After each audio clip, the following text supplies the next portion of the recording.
তাহলে আমরা এখন শুরু করছি ম্যাথ 3 লেসন 8 এর পিরামিড পৃষ্ঠের ক্ষেত্রফল এবং আয়তন। এখানে আমাদের একটা অঙ্ক লেখা আছে, আমরা বিগত দিন যে অঙ্কগুলো করেছিলাম তার পরবর্তীতে যে অঙ্কটা সেটা এখানে লেখা আছে। কি লেখা আছে? একটি সমপিরামিড 12 সেন্টিমিটার দৈর্ঘ্য ও 9 সেন্টিমিটার প্রস্থ বিশিষ্ট একটি আয়তাকার ভূমির উপরে অবস্থিত।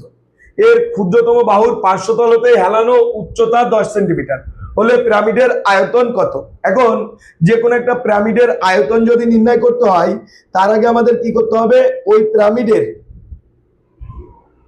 আয়তনের সূত্রটা জানতে হবে। আয়তনের সূত্র কি? 1/3 AH। এই অঙ্কে মেন যে টুইস্ট সেটা হচ্ছে যে তোমার এই অংশটা নির্ণয় করা, এই যে অংশটা আছে এই অংশটা নির্ণয় করা। তো সেগুলো আমরা পরবর্তীতে পর্যায়ক্রমে আসছি।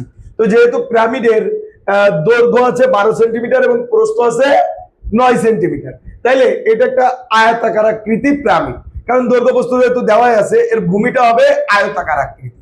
তার মানে এর এইটা আমি এঁকে নিছি যে A B equal to 9 centimetre আর B C equal to 12 centimetre. এখন তোমরা চাইলে ছবি এঁকেও নিতে পারো, না চাইলে তোমাদের নিজেদের মতো ধরে ধরেও করতে পারো, কোনো অসুবিধা নাই। এখন আমি ছবিটা এঁকে নিয়ে সেই জিনিসগুলো এখানে লিখেছি। কি লিখেছি? মনে করি সমপিরামিডের ভূমির বাহু A B equal to 9 centimetre, এই যে এ বি ইকুয়াল টু 9 আর B C equal to 12 centimetre, এবং হেলানো উচ্চতাটাকে আমরা আইডেন্টিফাই করেছি ও এফ। এই দেখো সবুজ কালি দিয়ে মার্ক করে দিয়েছি, ও এফ ইকুয়াল টু 10 সেন্টিমিটার।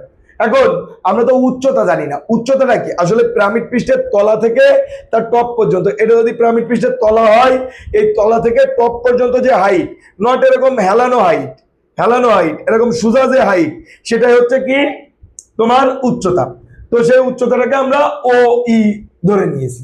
যখন ও ই ধরে নিয়েছি তখন আমাদের যে কাজটা করতে হবে, এই দেখো এখান থেকে যদি আমরা ও ই নির্ণয় করতে চাই, সেক্ষেত্রে দেখো একটা ত্রিভুজ হয়ে গেছে আমাদের, এই একটা সমকোণী ত্রিভুজ হয়ে গেছে, যেটাকে আমরা নামকরণ করেছি কি ও ই এফ নামে।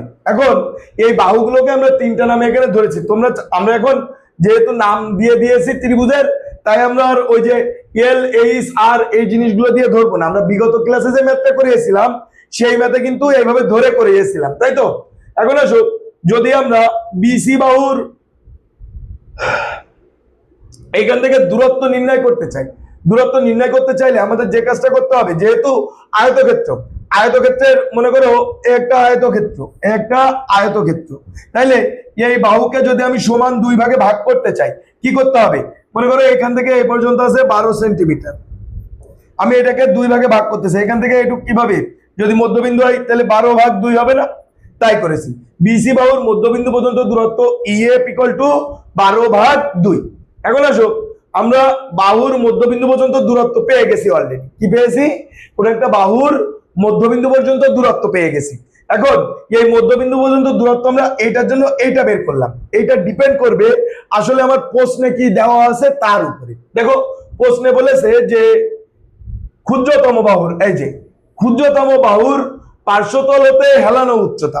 যদি আমাদের ক্ষুদ্রতম বাহু থাকে তখন আমরা পার্শ্বতল থেকে যখন হেলানো উচ্চতা নির্ণয় করতে চাইবো তখন ভূমিটা লাগবে দীর্ঘ বাহু, তাই আমরা দীর্ঘতম বাহুকে 2 দিয়ে ভাগ করেছি। কিন্তু এইখানে যদি দীর্ঘতম বাহু থাকতো তখন আমার এই দূরত্বটা চলে আসতো কোন জায়গায় বলো তো? এই যে এই বরাবর চলে আসতো। তার কারণ কি? তখন ত্রিভুজটা অঙ্কন হতো এইভাবে, এখান থেকে এইভাবে অঙ্কন হতো, তাই না? সরি, মিস্টেক হয়ে গেছে, মানে এটা তখন অন্যভাবে এঁকে, এটা আসলে একই রেখায় দেওয়া হয়েছে যার কারণে এরকম মনে হচ্ছে। এই এঁকে এটা এইভাবে আসতো, যেটা বুঝতে একটু কষ্ট হচ্ছে। যদি আমার দীর্ঘতম বাহু বলা থাকতো যে দীর্ঘতম বাহুর দিক থেকে হেলানো উচ্চতা, মানে তুমি হয়তো মাথায় এইটুকুই রাখবা। কি রাখবা? যে যদি আমার প্রশ্নে ক্ষুদ্রতম বাহু বলে তাহলে আমাদের যে মধ্যবিন্দু পর্যন্ত দূরত্ব বের করতে হবে সেটা হচ্ছে দীর্ঘতম বাহুকে 2 দিয়ে ভাগ করতে হবে আয়তক্ষেত্রের ক্ষেত্রে। কোন ক্ষেত্র? আয়তাকার ক্ষেত্রের ক্ষেত্রে। তো তাই আমরা দীর্ঘতম বাহুকে 2 দিয়ে ভাগ করছি। কিন্তু যদি এখানে দীর্ঘতম বাহু বলতো তাহলে এখানে ক্ষুদ্রতম বাহুকে 2 দিয়ে ভাগ করতাম। আশা করি একটু ক্লিয়ার হয়েছে সবাই। এখন আসো, যে কাজ করতে হবে, যেহেতু আমরা এই দূরত্ব পেয়ে গেছি, এখন আমরা এই ত্রিভুজটাই, যে আমি এখানে একটু এঁকে নিচ্ছি ও ই এফ, এটা কি ত্রিভুজ? সমকোণী ত্রিভুজ। কেন সমকোণী হইলো? যেহেতু এটা 90 ডিগ্রি তাই এটা সমকোণী। তাইলে ও এফ স্কয়ার অর্থাৎ অতিভুজ স্কয়ার ইকুয়াল টু লম্ব স্কয়ার প্লাস ভূমি স্কয়ার, এখানে তাই করেছি।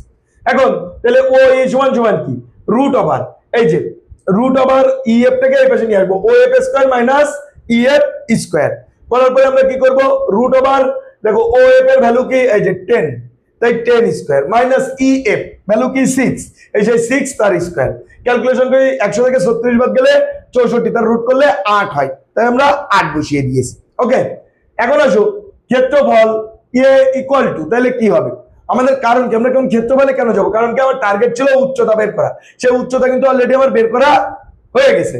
তাহলে আমার যদি আয়তন নির্ণয় করতে হয় 1/3 এ এইচ, এটা কি ভূমির ক্ষেত্রফল, তাই আমাদের সেই ভূমির ক্ষেত্রফল বের করে নিতে হবে।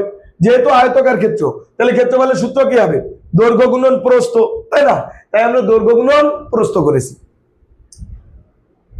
এই যে 9 গুণন 12 করলে 108 সেন্টিমিটার হয়, তাহলে আয়তন কি হবে, আয়তন হবে 1/3 এ ইন্টু ও ই, ও ই মানে কি এই যেটা বের করেছি।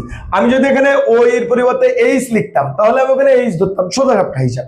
তো এটা ক্যালকুলেশন করলে 1/3 ইন্টু 108 ইন্টু 8 ক্যালকুলেশন করলে 208 সেন্টিমিটার কিউব হয়। আশা করি এটুকু সবাই ক্লিয়ার হয়ে গেছো। এখন আসো আমরা পরবর্তী অঙ্কে যাব। পরবর্তী অঙ্কটা লেখা আছে কি 12 সেন্টিমিটার উচ্চতা বিশিষ্ট পিরামিডের, পিরামিডটি কি ত্রিভুজাকৃতি ভূমির উপরে অবস্থিত, তাই তো। পিরামিড ত্রিভুজাকৃতি ভূমির বিশিষ্ট পিরামিডের ত্রিভুজাকৃতি ভূমির বাহু তোলায় দেওয়া আছে, মানে 3টা বাহু দেওয়া আছে। কোন একটা পিরামিডের এরকম একটা পিরামিড আছে, এই পিরামিডের 3টা বাহু দেওয়া আছে। তো বাহু 3টা দেওয়া আছে 8, 15, 17 সেন্টিমিটার। এই 3টা দেখে বোঝা যাচ্ছে এটা বিষম বাহু ত্রিভুজ।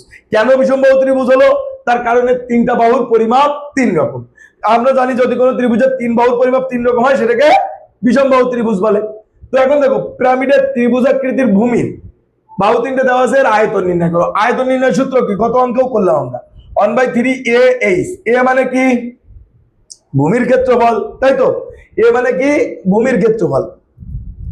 তাহলে আমাদের এখন যে কাজ করতে হবে যে এ মানে যেহেতু ভূমির ক্ষেত্রফল, সেক্ষেত্রে আমাদের এই ভূমিটা কি আকৃতি ত্রিভুজ আকৃতি, তাহলে ত্রিভুজ ক্ষেত্রের ক্ষেত্রফলই ওর ভূমির ক্ষেত্রফল হবে।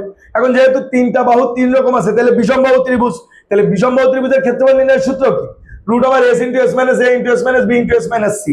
এস মানে কি অর্ধ পরিসীমা। অর্ধ পরিসীমাটা কিভাবে বের করতে হয়, বের করতে হয় যে কোনো ত্রিভুজের সবগুলো বাহুকে আমরা যদি যোগ করে 2 দিয়ে ভাগ করি তখন সেটার অর্ধ পরিসীমা বের হয়। তো এখানে দেখো পিরামিড আমরা প্রথমে মনে করে নিছি, এটা ছবি না আঁকলেও চলবে তোমাদের। তো আমরা মনে করে নিছি যে পিরামিডের ত্রিভুজাকৃতি ভূমির বাহু 3টে দেওয়া আছে 8, 15 ও 17 সেন্টিমিটার। এরপরে কি এবং উচ্চতা দেওয়া আছে কি এই যে 12 সেন্টিমিটার, তাই লিখছি উচ্চতাকে এইচ ধরছি। এখন কি করতে হবে অর্ধ পরিসীমা বের করতে হবে। অর্ধ পরিসীমা কিভাবে বের করব, এই যে S equal to A plus B plus C by 2, অর্থাৎ বাহু 3টা যোগ করে 2 দিয়ে ভাগ করছি, করলে 20 সেন্টিমিটার হয়েছে। এখন এস বের হয়ে গেছে, তাহলে ক্ষেত্রফল কিভাবে বের করব root over S into S minus A into S minus B into S minus C. তাহলে এস মানে কত 20, এস মানে 20, এ মানে কত 8 এই সেই 8, এস মানে 20, বি মানে কত 15 এই সেই 15, এস মানে 20, সি মানে কত 17 এই সেই 17। ক্যালকুলেশন করলে হয়ে যাবে কত 60 সেন্টিমিটার। এখন আসো আয়তন কি হবে, আয়তন ইকুয়াল টু 1/3 এ এইচ, এ মানে কি ভূমির ক্ষেত্রফল যেটা আমরা অলরেডি বের করেছি 60 এই সেই 60। এরপরে আসো এইচ মানে কি উচ্চতা, এই যে 12 সেন্টিমিটার, তাহলে আমরা ওখানে 12 বসিয়েছি। এখন ক্যালকুলেশন করলে কি উত্তর বের হয়ে যাবে। তো যাই হোক আশা করি সকলে বুঝতে পেরেছো। এখন তাহলে আজকের ক্লাসটা এই পর্যন্ত রাখছি নাকি।